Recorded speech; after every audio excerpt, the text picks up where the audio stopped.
अब हम अपने नेक्स्ट सेक्शन की तरफ जाते हैं जो कि मैच द कॉलम्स। इसमें हमारे पास दो कॉलम्स हैं, कॉलम ए और कॉलम बी।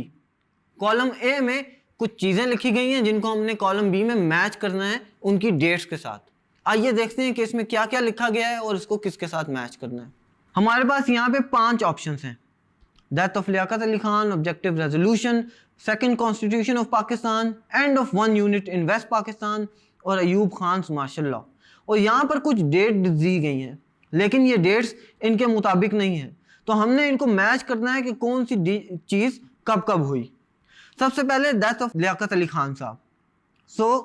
लियाकत अली खान साहब की डेथ 1951 में हुई थी, लिहाजा आप इसको इस तरह मैच कर लें। सेकंड है objective resolution. Objective resolution Liaquat Ali Khan साहब ने ही पास करवाई थी और ये 1949 में हुई थी, लिहाजा इसका आंसर है 1949।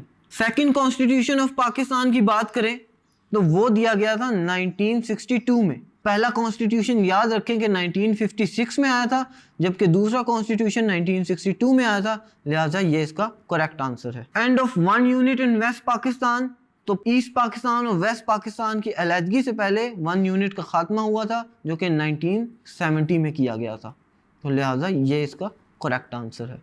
लास्ट में रह गया अयूब खान मार्शल लॉ, तो ये 1958 में लगाया गया था जब फर्स्ट कॉन्स्टिट्यूशन को एब्रोगेट किया गया था, लिहाजा इसका आंसर है 1958। तो यूं हमने मैच द कॉलम्स पूरे किए।